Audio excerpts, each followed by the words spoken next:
श्री शिवाय नमस्तुभ्यम दोस्तों, मेरे चैनल ओम रूही ब्लॉग में मैं रूही मिश्रा अपने चैनल में आप सभी का स्वागत करती हूँ। आज मैं आप सभी को वीडियो में कृष्ण जन्म अष्टमी की सुबह की सरल पूजा विधि में आप सभी को शेयर कर रही हूँ और सभी को इसी प्रकार से सुबह की पूजा करनी चाहिए। अगर कोई व्यक्ति व्रत करता हो या ना करता हो, सभी को पूजा विधि सुबह और रात्रि की दोनों की करनी चाहिए।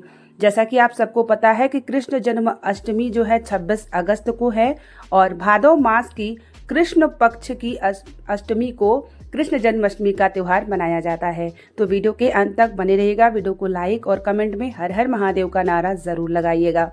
सर्वप्रथम जैसे हम लड्डू गोपाल को प्रतिदिन शयन करने के बाद उठाते हैं तो उन्हें हम दूध जो है पिलाने के बाद ही हमें उन्हें स्नान कराना है और स्नान हमें तुलसी और इत्र जो है और गंगा जल डाल करके लड्डू गोपाल को अच्छे से स्नान करा लीजिएगा। और साथ ही उनके लिए नए वस्त्र हो सके तो 2 रखिए, एक सुबह के लिए और एक रात्रि के लिए, और नहीं तो आप एक वस्त्र भी रख सकते हैं जब रात्रि में जन्म के बाद आप उन्हें वस्त्र पहनाएंगे। उसके बाद अच्छे से लड्डू गोपाल का जो है स्नान करा लीजिएगा। स्नान कराने के बाद इन्हें तुलसी और पुष्पों से भी अच्छे से उनका श्रृंगार कर दीजिएगा। और यहाँ पर जब आप श्रृंगार करेंगे यानी स्नान कराएंगे तो ओम नमो भगवते वासुदेवाय या राधे राधे या जय श्री कृष्णा करके स्नान कराइएगा। और स्नान में कच्चा दूध गाय का उससे ज़रूर स्नान कराइएगा।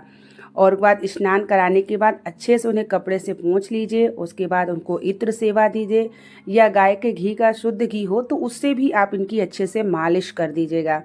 पीला चंदन, अक्षत और उसके बाद जो भी आपके पास पुष्प है उससे अच्छे से श्रृंगार करिए और इनको अच्छे से वस्त्र जो है पहना दीजिए। सुबह के भोग में क्या रखना है तो सुबह के भोग में आप माखन मिश्री रख दीजिएगा, या तो जो है आप जो है केले का भोग लगा लीजिएगा, या आप जो है पंचामृत, क्योंकि रात्रि में जन्म के बाद भी हमें भोग लगाना है लड्डू गोपाल के प्रिय भोग जो होते हैं। उसकी भी वीडियो मैं आपको जल्द शेयर करूंगी। रात्रि की पूजा विधि कि कैसे हमें जन्म कैसे कराना है, जन्म कराने के बाद कैसे स्नान कराना है, क्या भोग लगाना है, उसकी भी विधि मैं आपको ज़रूर शेयर करूंगी। और जो भी व्यक्ति व्रत नहीं भी करते हो उनको भी विधि विधान से इस दिन कृष्ण भगवान की पूजन आराधना, लड्डू गोपाल की सेवा बहुत ही अच्छे से करनी चाहिए, जिससे भगवान कृष्ण की कृपा आपके घर में बनी रहे। लड्डू गोपाल आपके घर में जागृत अवस्था में हो जाते हैं जब आप जन्माष्टमी के दिन इनकी अच्छे से सेवा करते हैं। अगर जिसके घर में लड्डू गोपाल ना हो, वो सबसे अच्छा दिन होता है कृष्ण जन्माष्टमी। उस दिन लाने का आपको लाने के बाद उन्हें आप स्नान दूध स्नान से करा के अच्छे से श्रृंगार करके पूजन करके अपने घर के मंदिर में स्थापित आप कर सकते हैं। फिर इनके अच्छे से चंदन वगैरह, टीकाकरण वगैरह, लाल रोरी वगैरह, अक्षत वगैरह सभी चीज़ों को जो है लगा लीजिएगा। और अगर आपके पास झूला है तो झूले पर भी लड्डू गोपाल को आप बैठा सकते हैं। अगर झूला आपके पास नहीं है तो आप अपने हाथों पर बैठा करके लड्डू गोपाल को सुबह भी झूला झूला लीजिएगा। 11 या 21 या 7 जितना भी आप कर सकते हैं। और नहीं तो छोटे से भी झूला पर जैसे लड्डू गोपाल आप रख सकते हैं जिन्हें आप झुला सकते हैं। उसके बाद जो है भगवान की पूजा वगैरह करने के बाद अगर आप चाहें तो अखंड ज्योत जला सकते हैं।